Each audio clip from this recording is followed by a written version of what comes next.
سلام، خیلی خوش آمدید به قیمت طلا برای امروز و برای این لحظه که داریم ویدیو رو ضبط میکنیم، برای یک روز تعطیل که کشور تعطیله.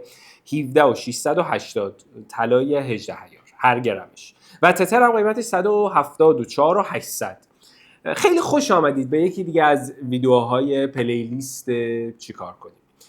پلیلیستی که خیلی وقت بود محتوایی تولید نکرده بودیم براش. عذرخواهی هم میکنیم بابت همه این تأخیرها و اتفاقاتی که توی این تقریبا یک ماهی که ما نبودیم افتاد و ما دسترسی نداشتیم که ویدیوها رو براتون ضبط بکنیم.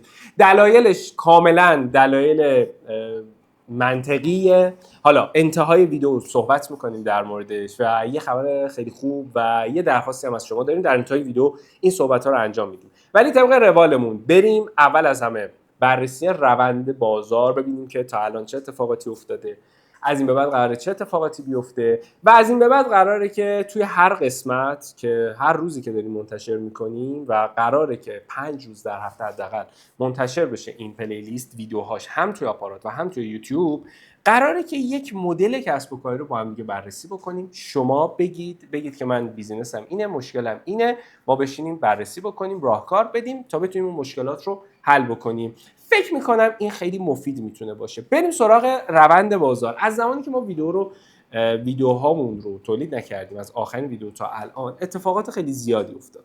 تنگ هرمز بسته شد، باز شد، توافق، اینترنت. ما آخرین لحظاتی که اینترنت وصل شد ویدیوهامون رو داشتیم. ولی دیدید که از زمانی که اینترنت وصل شد چه اتفاقاتی افتاد. مردم تازه تونستن کار بکنن. روند زندگی برگشت به روند عادی. هیچ چیزی عادی نیست. این نکته رو بهتون بگم. کسب و کارهایی که خسارت دیدن هنوز کسی نمیاد خسارتشون رو بده و در عوض الان همراه اول در کمال وقاحت یا خیلی از اپراتورهای دیگه پول مردم رو نمیدن، گردن کلفتی میکنن. بحثمون قرار نیستش این باشه. ولی طلا براش اتفاقاتی افتاد. تو 15 و خورده این اومد پایین و توی این روند تا 19 تومن هم رفته بود بالا. حالا چه اتفاقی قرار پیش بیاد؟ آیا این طلا قرار ارزندگیش رو از دست بده؟ قراره که طی روزهای آینده اتفاقی براش بیفته، ریزش بکنه، بره بالا؟ دوستان، این ریزش طلایی که دیدید الان با یه روندی زیرسازی که انجام داده داره میره بالا. خب من پیش بینیایی که قبلا کرده بودم گفتم طلا تا 24-5 تومن رو تاچ میکنه و این اتفاق باید بیفته. چرا؟ چون روند تورمی که وجود داره در ایران و اختلاف تورم ایران و تورم آمریکا که یکی از عناصر اصلی تعیین کننده قیمت طلا در دنیاست، به ما میگه که روند طلا قراره کجا بره. قیمت طلا قراره بالاتر بره. ببینید توی این کانال قرار نیست بهتون سیگنال بدم کجا بخرید کجا بفروشید. قراره دید بهتون بدیم. قرار اون ذهنیت اقتصادیه باشه که ما از کجا پول به دست بیاریم، چطوری پول به دست بیاریم و چطوری بتونیم درست خرجش بکنیم. این طلایی که شما الان دارید، تا الان بارها بهتون گفتم، خرید پله‌ای، فروش پله‌ای، هر اتفاقی که براتون افتاده و میخواید دوباره وارد بازار بشید، میبینید روند بازار رو به بالاست و اتفاقاتی که داره میفته طلا میخواد بره بالا. هیچ وقت یک جا نخرید. یه دفترچه‌ای داشته باشید یا تو نوت گوشیتون، هر جوری که فکر میکنید حساب کتاب بکنید، میانگین خرید بگیرید، میانگین فروش بگیرید. اون وقتی که در انتهای سال، شما وقتی اول سال 10 گرم طلا داری، انتهای سال میبینی که 10 گرمت شده 12 گرم، شده 15 گرم. طلا فروشا قاعدهشون همینه ها. یعنی این که میگن آقا ما اول سال 1 کیلو طلا داشتیم، الان شده 1 کیلو 300 گرم، پس ما امسال سود کردیم. هیچ وقت خودشون رو درگیر ریال و دلار و اینجور چیزا نمیکنن. اگر شما میخواید وارد این بازار بشید، سرمایه‌گذاریتون حتما باید توی این توی این سبکی که خود طلا فروشا دارن انجام میدن باشه. روزهای آینده، این ویدئویی که داریم الان ضبط میکنیم برای این هفته یک شروعی بود که جلوتر توی این ویدئو یه توضیحاتی بدیم که آقا چه اتفاقاتی افتاده، قراره چه اتفاقاتی بیفته. ولا تحلیل‌های بیشتر، بررسی کسب و کارها از شنبه شروع میشه و شنبه ویدئوهاش رو منتشر میکنیم. هر روز بدون کات ضبط میکنیم، منتشر میکنیم توی همه پلتفرم‌هایی که دسترسی وجود داره و یه ویدئوی کوتاهی هم توی اینستاگرام براش میذاریم. بریم سراغ بررسی. یعنی الان اگر هر تحلیلی که ناقصه، هیچ تحلیل نکردیم، بعد از 1 ماه 40 روز اومدیم و تحلیلی به غیر از طلا نگفتیم، دلیلش هم اینه که از شنبه قراره که شروع بکنیم به تحلیل هایی که مورد نیاز هممونه. ببینید برای بررسی کسب و کار اتفاقات خیلی زیادی برای خود من شخصا افتاد. من توی پروسه ازدواج رفتم و از اون طرف استودیو رو جابجا کردیم، کلی اتفاقات خفن، شاید یک روم توری، یک نشون دادن امکانات استودیو، امکانات جدید استودیو رو بهتون نشون بدیم. ولی الان خب چون جای این ویدیو و جای این تصاویر توی این ویدیو نیستش، حالا اونها رو بعداً حالا یا توی برنا پلاس یا توی برنا میساق یا توی اینستاگرام منتشر میکنیم، ببینید که چه چیز خفنی شد. این دیدی که توی این یکی دو ماه از جابجایی استودیو داشتیم، یه چند تا تجربه خیلی باحال بهم داد. اول از همین توی اسباب کشی من بهتون بگم اتفاقاتی که برای من افتاد و این تجربه رو دوست دارم که الان بدون کات و بدون هیچ گونه سانسوری بهتون بگم. جوری که من انتخاب کردم، رفتم از کسی که قبلاً برای یه دوست عزیز دیگه اومده بود و کار جابجایی رو انجام داده و اسباب اساسی از اون استفاده کردم. چون تجربه‌ای که بود، تجربه کسانی که استفاده کرده بودن از این خدمات باربری خیلی تجربه بدی بود. اینجوری که من متوجه شدم هیچ حساب کتابی نداره، هیچ مدیریتی نداره، صاحبی نداره. این صنف در واقع بارتو برمی‌دارن خراب بشه، وقتی میخوان جابجا بکنن میشکنه، دیر میبرن، دیر میارن، لفتش میدن، پول خیلی بیشتری از توافقی که باهات انجام دادن رو میگیرن. ولی واقعا با این بچه‌ها که من همکاری کردم و تبلیغم نیست و قرارم نیست بگم، چرا؟ چون که فکر می‌کنید تبلیغه، یعنی بچه‌ای که به اون کمک کردن برای جابجایی اینجا خیلی دمشون گرم. اتفاقی که افتاد توی جابجایی، توی یک روز ما تونستیم کل این اسباب اساسی همین پنلایی که الان شما می‌بینید، این پنل‌ها جابجایی خیلی سخت بود، آوردن و نصب کردن و اینجور چیزاش. یه نکته‌ای هم در رابطه با ملکی که پیدا کردیم، واقعاً بچه‌های مشاور املاک لازمه کل این کامیونیتی حداقل 99%شون یه آموزش مجددی ببینن، هم از لحاظ فروش، هم از لحاظ رفتار با مشتری، هم از لحاظ بازاریابی، فایلینگ. ببینید اتفاقاتی که افتاد واقعا باید یک ویدئویی کامل، اگر شما بگید توی کامنت ها، حتما یه ویدیو کامل در رابطه با بچه‌ای که مشاور املاک و اینجور چیزا بودن بهتون میگم که باید چه کارهایی انجام بدن. فاجعه بود. مثلا یکی از بچه‌ها 2 تا فایل خیلی بد، یه دونه از فایلایی که به ما معرفی کرده بود روبروی پسماند تفکیک زباله شهرداری بود، یه دونه این فایل رو به ما نشون داد که ما اصلا نمیدونستیم، رفتیم دیدیم فایل رو و بوی زباله خیلی عجیب غریب. و بعد از اون یه فایل دیگه هم تو گوشیش نشون داد که همه مشاور املاک‌ها اونو داشتن. این دوتا رو بهمون نشون داد. بعد در کمال تعجب گفت من دیگه واقعا نمیدونم تو چه فایلی مورد نیازته، آخه چه فایلی بهمون معرفی کردی. یا یه سری از بچه‌ها واقعا پیگیریشون بد بود، میتونستن من تبدیل به مشتری بکنن.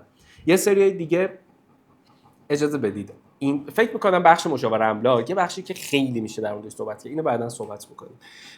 اتفاقاتی که افتاد، خرید تجهیزات، ما برای پرده، برای الان دارم همه اینا رو نگاه میکنم که بهتون بگم، یخچال و لوازم خانگی، اینو بهتون بگم به هیچ وجه من الوجه از شهر لوازم خانگی سرای ایرانی، نمیدونم اینایی که خیلی داره تبلیغش رو میبینید اصلا نخرید، سمتش هم نرید. برید امین حضور یا هر جایی که تو شهر خودتون هستش چک و چونه بزنید، خیلی خیلی قیمت‌های پایین‌تری میتونید بگیرید. مثلا ما از این یخچالای شوکیس کوچیک که توی شهر لوازم خانگی با قسطش میشد مثلا فکر کنم 54 5 میلیون تومان و بدون قسطش 43 4 تومان و رفتیم توی خود امین حضور 35 تومان خریدیم. عددی بودش که می‌بینید اختلاف اون 7 8 خیلی عدد زیادی بود. و حالا من دارم همه اینا رو نگاه میکنم، جابجایی بود، خرید. ما مثلا پرده رفتیم خریدیم، درست عبدالآباد قیمتاش میگن بالاست ولی دسترسیتون خیلی راحت تره، قیمتش هم خیلی اختلاف زیادی با قیمت مثلا بقیه جاها توی شهر نداره و کما اینکه توی شهر بعضی جا خیلی گرونتره. چون رقابت زیاده میتونید چکچونه بزنید، قیمت پایین‌تر هم پیدا بکنید. کلی گلوگیا رفتیم خریدیم برای دکورامون. این گلوگیاهایی که گرفتیم از بازار پونک بود، اگه اشتباه نکنم از بازار پونک گرفتیم، بازار گل پونک، اونم خیلی خوب بود، قیمت‌های خیلی خوبی داشت. بعد میز و صندلی 3-4 جا رو میتونم بهتون پیشنهاد بکنم. یکی چهاردنگه است، یکی نعمت آباده و یکی هم یافت‌آباد. اگه میخواید از یافت‌آباد بگیرید باید برید تو کوچه پس کوچه‌اش. جای اصلیش خیلی قیمتشون بالاست. چهاردنگه قیمت‌های خوبی داره ولی شاید اون بزک دوزکی که مورد انتظارتون باشه نباشه. نعمت آباد هم خیلی خوبه، تجهیزات خوبی میتونید پیدا بکنید، با قیمت‌های خوب میتونید پیدا بکنید. یه چیز بهتون بگم، اینجا بنامون بر این اساسه که شما همون محصول واحدی که میخواید بخرید رو قرار نباشه براش پول بیشتری خرج بکنید. ببینید چی بهتون بگم، مثلا مثال یخچال با عدد بهتون گفتم. اگه مثلا شهر لوازم خانگی نزدیک ما باشه و اختلاف قیمتش با مثلا امین حضور 1,000,000 تومان یا 2,000,000 تومان باشه، واقعا برای من نمیارزه تا اونجا برم و بیام و جابجایی و اینجور چیزا. ولی زمانی که اختلافش یهو میشه 8,000,000 9,000,000 این عدد میشه 20% اختلاف. این عدد دیگه قابل چشم‌پوشی نیستش. اینجوریه که آقا میریم نهایتا 2 تا جنس دیگه هم میخریم، میخوایم وانت بگیریم بیاد کارا رو انجام. و یه چیزم در رابطه با بیزینس استودیو بهتون بگم. قراره که این بیزینس رو، حالا این تجربیاتیه که تا الان بوده، تو یه ویدیوی دیگه کامل یا خورد همه اینا رو میگم که چه اتفاقاتی افتاد، چی کار بکنید که میخواید دفتر بگیرید، جابجا بشید، بتونید هزینه‌هاتون رو کاهش بدید. یا مثلا ما دیوار کشی داشتیم، بندایی داشتیم، خیلی کارهای زیادی رو انجام دادیم که این استودیو بشه یه استودیو درجه یک، بشه بهترین استودیو تولید محتوای واقعا تهران توی گرید خودش، نه استودیوی بزرگ سوله‌ای، نه استودیوی کوچیک، بهترین استودیو که نفر بتونه خودش تولید محتوا رو انجام بده. این اتفاق اگر شما میخواید استودیویی بزنید، اول که در ظاهر اینجوریه که خب میریم چند تا یه دونه فضا میگیریم، هر فضایی بگیریم اوکیه، در صورتی که اشتباهه. باید لوکیشنتون، فضاتون و متراژتون به یه اندازه‌ای باشه که مشتری رو بتونید جلب کنید، یعنی بزرگ باشه، بعد یه سطحی بالاتر از شهر باشه، دسترسیش باید دسترسی خوبی باشه، جای پارکش باید جای پارک خوبی باشه، وسط طرح ترافیک نرید بگیرید که حالا کسی که با تولید محتوا بکنه با ماشین نتونه بیاد، مهمونی داشته باشه نتونه بیاد. این اتفاقات و یه چیزم بهتون بگم دوستان، بچه‌ها شما که دارید این ویدیو رو تا اینجا تماشا کردید، ما نیاز داریم که تیممون رو تکمیل بکنیم. بچه‌هایی که اینجا برای پوزیشن اپراتور استودیو نیاز به یه نفر داریم که تولید محتوا دوست داشته باشه، کار با دوربین رو دوست داشته باشه، کلا هر چه جوان‌تر باشه پوینت بالاتری داره و توی تهران قاعدتاً محله گیشا رفت آمدش هم خیلی راحته. اگر یه همچین شرایطی داری توی تلگرام برای من یا توی پیام بفرستید، حالا اطلاعاتش پایین هستش دیگه، بفرستید و با هم دیگه صحبت بکنیم، ببینیم که چجوری میتونیم با هم کار بکنیم و ما واقعا نیاز داریم، خیلی هم فورس نیاز داریم. بریم در رابطه با قیمتش. حالا این بیزینس اگر شما بخواید این استودیو رو بندازید باید این شاخص‌ها باشه و الان منهای هزینه جایی که شما دارید 2 میلیارد تومان نیاز دارید به سرمایه اولی. این 2 میلیارد تومان تجهیزاتتونه، دکورتونه، تبلیغاتتونه و اینکه یه بازی رو شما باید خاکخوری رو داشته باشید و اینکه علاقه به این کار اگر نداشته باشید به هیچ وجه نمیتونید کار کنید. تایم نداره، تعطیلی نداره، شب و روز نداره، یا مشتری آخر شب میاد، اول صبح میاد، شما باید بتونید همه اینا رو هندل بکنید. بچه‌ها امیدوارم که بذارید این ویدیو که بعد از مدت‌ها برگشتیم دیگه خیلی طولانیش نکنم. از شنبه قرار برگردیم به همون روند، بازارها رو تحلیل می‌کنیم، کاملا محتواهایی که روزانه است، به درد بخوره، مفیده و به دردتون میخوره که دنبالش بکنید.